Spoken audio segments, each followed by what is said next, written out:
अस्सलाम वालेकुम फ्रेंड्स।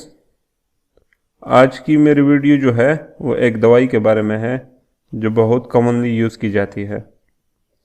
इस दवाई का जो जेनेरिक नाम है वो है एल्प्राजोलाम और मार्केट में जेनेक्स के नाम से, एल्प के नाम से, एजोलाम के नाम से अवेलेबल है और भी बहुत सारे नामों से मार्केट में अवेलेबल है।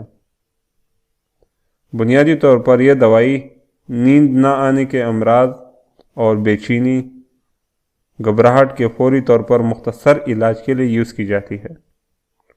यह दवाई टेबलेट फॉर्म में अवेलेबल है और इसकी मुख्तलिफ स्ट्रेंथ भी अवेलेबल है, जिसमें 0.25 mg, 0.5 mg और 1 mg शामिल है।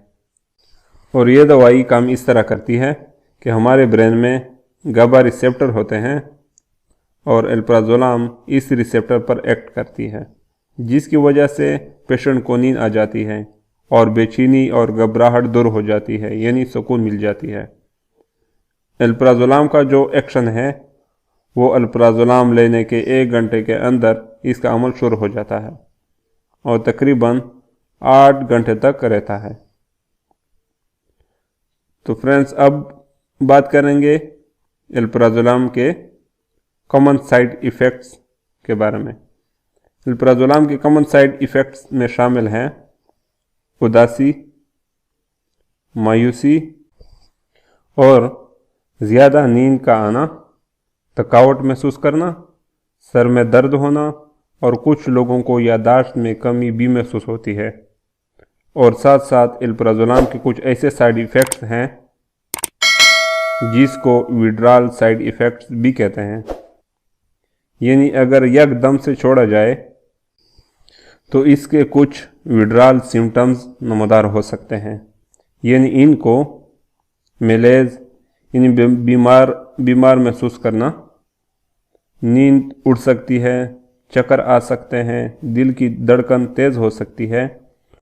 और कुछ ऐसे लोग होते हैं जो बहुत लंबे अरसे तक हाई डोज इस्तेमाल करते रहे हों और इनको मिर्गी झटके लग सकते हैं। तो ये आपको पता होना चाहिए, और ख़ासकर वो लोग जो एल्प्राजोलाम की इस्तेमाल को बंद करना चाह रहे हैं, तो इन लोगों को मेरा मशवरा है कि आप डॉक्टर या फार्मासिस्ट से मशवरा किए बगैर इस दवाई को न छोड़ें।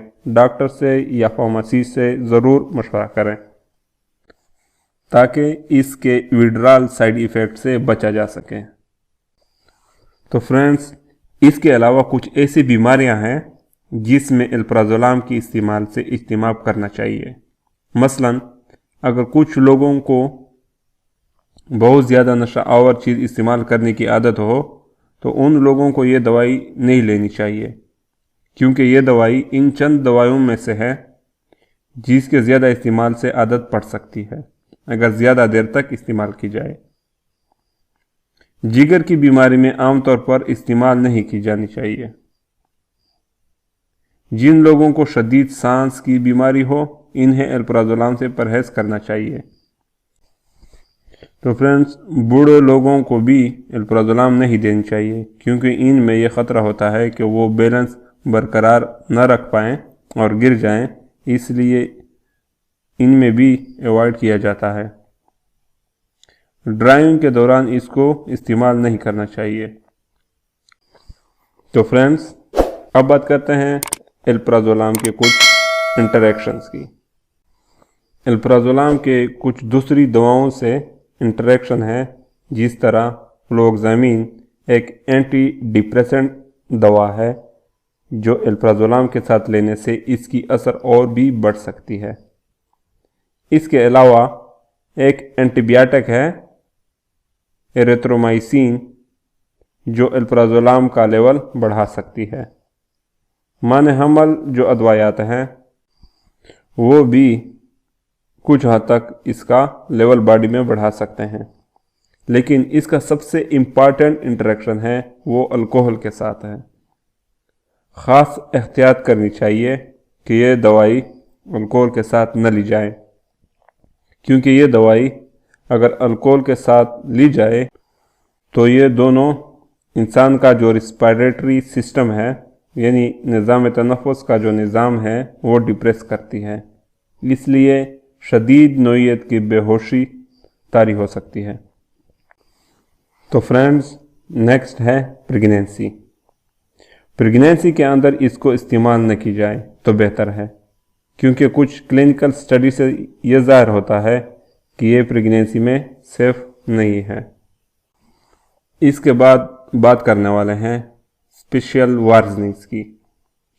आखिर में एक अहम बात कि साइकाट्रिस्ट जितनी मुद्दत के लिए आपको इस्तेमाल करने का आपको बताएं तो इस्तेमाल करें।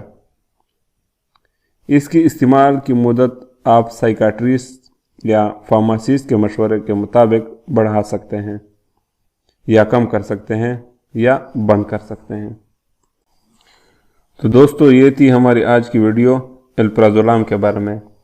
अगर वीडियो पसंद आई है तो वीडियो लाइक करें, शेयर करें, सब्सक्राइब करें और साथ साथ बेल आइकन ज़रूर दबाएं ताकि हमारे हर नए आने वाली वीडियो की नोटिफिकेशन आपको मिलती रहे।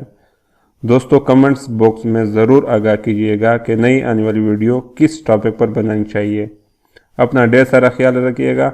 मिलते हैं नेक्स्ट वीडियो में, तब तक के लिए अल्लाह हाफ़िज़।